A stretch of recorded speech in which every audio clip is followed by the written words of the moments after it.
అమ్మాయి love marriage చేసుకొని వాళ్ళ నాన్నకు చెప్పకుండా పారిపోయింది. దాని తర్వాత నాన్నకు తెలిసింది. తెలియగానే ఇంటికి వచ్చింది. నాన్న తప్పైపోయింది నాన్న, ఇంకేమనుకోకున్నా ప్లీజ్ నాన్న అంటే, నువ్వు ఇంకెప్పుడు ముఖం చూపించకు, ఇక్కడి నుంచి వెళ్ళిపో. నాన్న అతనికి జాబ్ లేదా, ఇప్పుడు వెళ్ళిపోమంటే ఎక్కడికి వెళ్ళిపోమంటావు నాన్న, నాకు అవన్నీ చెప్పకు, ఇక్కడి నుంచి వెళ్ళిపో అనగానే పాపం రోడ్డు పైన పడేయంగానే ఇప్పుడు సొంతంగా ఆ కూతురు ప్లస్ వాళ్ళ హస్బెండ్ కష్టపడి కూడా చిన్న ఒక పొజిషన్లో వచ్చేసారు. వాళ్ళు వచ్చేసిన తర్వాత కొన్ని రోజుల తర్వాత మంచి ఒక అబ్బాయి కూడా పుట్టాడు. దాని తర్వాత హస్బెండ్ వాడు ఒక ఫేక్ పర్సన్ అన్నమాట, ఆమెను వదిలేసి వెళ్ళిపోయాడు.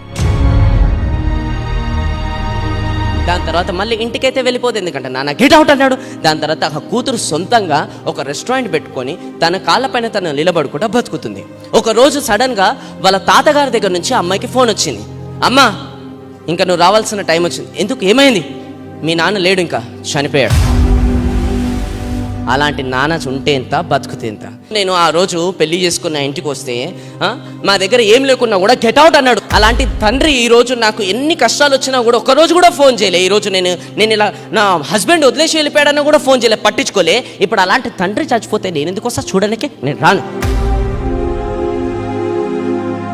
అని చెప్పేసి అలా అనగమ్మా, సాంప్రదాయం ప్రకారం వచ్చిపో, ఇప్పుడు నా కోసమన్నా రా, పెద్ద రకంగా సరే మీకోసమన్నా వస్తా అని వచ్చింది. అందరూ ఆడ వేడుస్తున్నారు. ఆ కూతురి కళ్ళ నుంచి ఒక్క చుక్క కూడా రావట్లేదు. అందరు రిలేటివ్స్ కూడా చూసి షాక్ అవుతున్నారు అనమాట. ఏంది ఒక్క చుక్క కూడా రావట్లేదు, ఎంత కఠినంగా ఉంది ఈమె అని అనుకున్నారు అందరు కూడా. దాని తర్వాత మొత్తం అయిపోయింది. పదొద్దులు అంటాం కదా, ఆ పదొద్దులు జరుగుతున్నప్పుడు మొత్తం మళ్ళీ వచ్చిన తర్వాత తాత ఏమనంటే, అమ్మ నువ్వు ఎప్పటికైనా వస్తే ఆ రూమ్లో ఒక లెటర్ ఉంటుంది, ఒక బాక్స్ ఉంటుంది, మీ నాన్న నీకు అది ఇచ్చాడు, ఎప్పుడు వెళ్ళి చూసుకో ఒకసారి అంటే రూమ్లోకి వెళ్ళింది, డోర్ వేసుకుంది. దాని తర్వాత లెటర్ చూసి చదువుతుంది అనమాట. పాప యాక్చువల్గా ఐఎమ్ వెరీ సారీ, ఎప్పుడైతే నువ్వు పెళ్ళి చేసుకుని అక్కడికి నువ్వు ఇంటికి వచ్చినప్పుడు అందరికన్నా ఎక్కువ నేను సంతోషం కూడా పడ్డాను అండ్ బాధ కూడా పడ్డాను. ఎందుకంటే బాధ ఎందుకు పడ్డానంటే, నీకు ఇక్కడ పెంచుతుంటే కూడా ఆయన కూడా నన్ను కొట్టేసి నువ్వు పెళ్లి చేసుకొని వచ్చావు. దాని తర్వాత నాకు తెలుసు వాడు ఫేక్ పర్సన్ అన్నా కూడా, అయినా కూడా నువ్వు వాడిని నమ్మవు, నన్ను నమ్మలేవు, పుట్టినప్పటి నుంచి పెంచిన అయినా కూడా నీ పెళ్ళి నేను ఘనంగా అంగరంగంగా ఎంత ఫంక్షనాల్లో మంచిగా పెద్దగా చేసి ఎంత కోరికలు ఉండే, నా కోరికలు మొత్తం నిరాశ చేసినావు.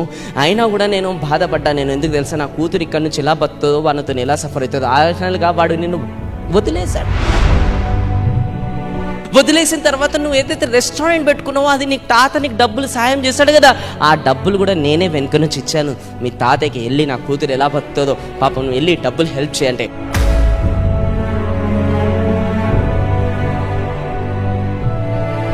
అప్పుడు నీకు డబ్బులు హెల్ప్ చేశాను. నెల నీ తాత నీ బిడ్డకి ఫీజు కడుతున్నాడు కదా, ఆ డబ్బులు కూడా నేనే పంపిస్తున్నాను. ఇంతగానో నిన్ను చేసుకుంటూ వస్తున్నాను.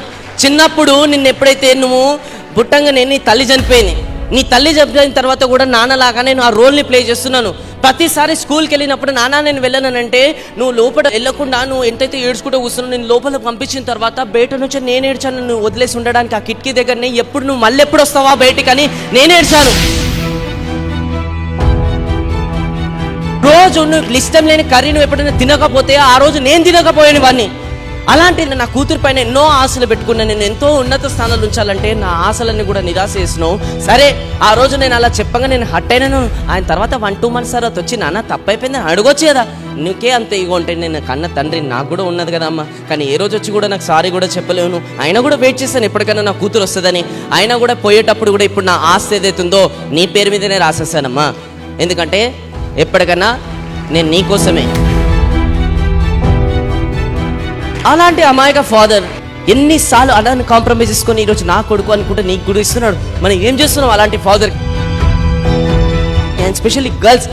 ఈరోజు మీ ఫాదర్ ఎవరైతున్నారో సమాజంలో తలెత్తుకునే స్థాయిలో గర్వంగా బతుకుతున్నాడు. అలాంటి ఫాదర్ రేపటి రోజున నీ సంతోషం కోసం అన్నోన్ పర్సన్ కాళ్ళు కడగాల్సిన సిచ్యువేషన్ వస్తే కడుగుతుంటాడు. ఎవరో చెప్తుంటారు, సార్ ఎందుకు అడుగుతున్నారు సార్, ఇలా ఇప్పటి వరకు అలా పెరిగారు సార్, అవసరమైంది సార్ వాళ్ళ కాళ్ళు కడగాల్సిందా.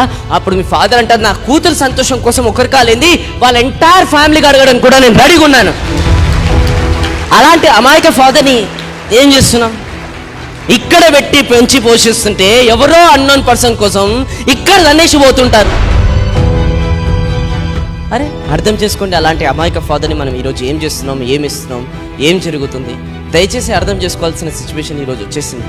ఈ తల్లిదండ్రుల వాల్యూ ఎప్పుడు అర్థమవుతుందంటే, ఒకటి మన తల్లిదండ్రులు అయినప్పుడు, లేదంటే మన తల్లిదండ్రులు ఈ భూమిపై నుంచి మిస్ అయినప్పుడు. అప్పటి వరకు అర్థం కాదు. ఈరోజు అలాంటి అమాయక ఫాదర్ ఏదైతే ఉన్నాడో ఈరోజు ఈ భూమిపైన అందరి కష్టాలు కనబడతాయి.